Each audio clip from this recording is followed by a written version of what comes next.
Hi, I'm Tim. Welcome to our channel and thanks for logging on. Today we're discussing the Carl F. Bucherer Patravi EvoTec DayDate. You can see this automatic winding stainless steel peripheral rotor DayDate and purchase it on our website. And if you enjoy these videos, please subscribe to our YouTube channel. You can also click on the card in the upper right hand corner of the screen at any time during this video to see our full listing for this watch with additional accessories included, high resolution images, and naturally complete pricing details. Now you can see on my wrist 6 1/3 inches, 16 centimeters in circumference. The proportions of this watch and the outright dimensions are imposing. The watch is 44 millimeters across the broad of the case, not including the crown guard or the crown. So that's the conventional 9 o'clock to 3 o'clock measurement.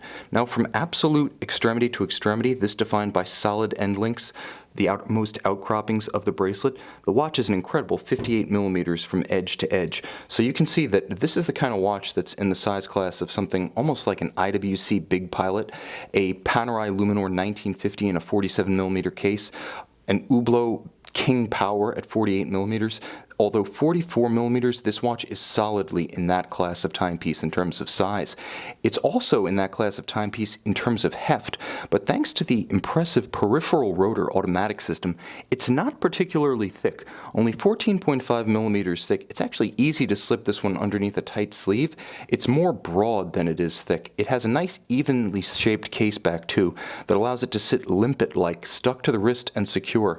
So I would say, although my wrist is 16 centimeters in circumference, you could probably neck down just a little bit to 15 centimeters and still wear this watch with security.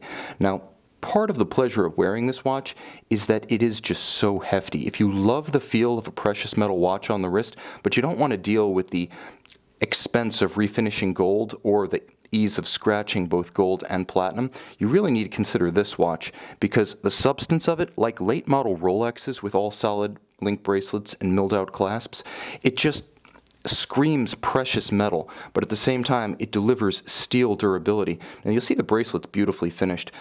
It's a 5-link design with intermediate links and a beautiful combination of polished and satin finish. It absolutely explodes in the light. It's very dramatic and it's a beautiful companion to the gradient grayscale sunburst of the dial. Now the watch does feature a twin trigger release for the clasp, so it's very secure when it's buckled down. Very secure and with a low profile. It isn't a thick clasp, it's just a sturdy clasp. And again, with the twin triggers, it's not friction fit. This one can't accidentally pop open. You'll also note that the case of the watch features effective use of rubber accents, high polish, and satin finish, such that there's a good diversity of tone. Even if it is a grayscale aesthetic, it's beautifully executed. Now, the sunburst and tone of the center dial are actually at slight contrast with the hour track, which is a different finish and a slightly different degree of darkness. The watch, although it is more dress watch with 5 ATM water resistant than pure sports watch, nevertheless does feature full luminescence on both the skeleton hour and minutes hands as well as all of the stations of the hour. You'll note a polished frame around the double-digit grand date and a day window at 9 o'clock. Now, all of this is driven by an extraordinary engine known as the CFB A1000, in this case, the CFB A1001, 33 joules. It's a variation on the peripheral rotor automatic system that Carl F. Bucherer, now a true manufacturer, first showed in 2008.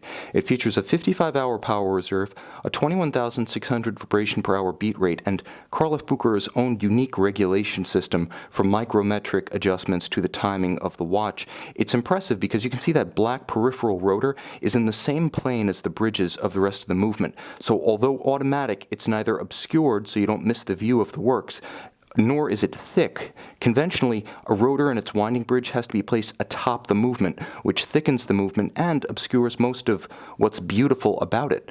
Not so here, and the peripheral rotor, extremely rare, attempted only a couple of times and then only by high horology manufacturers such as Breguet, Vacheron Constantin, and Patek Philippe during their histories. It's an incredibly impressive piece. It features a double quickset for the day and the date, as well as a hacking function for the balance itself, so you can stop the balance, halt the seconds, and precisely synchronize the watch to a known accurate reference time.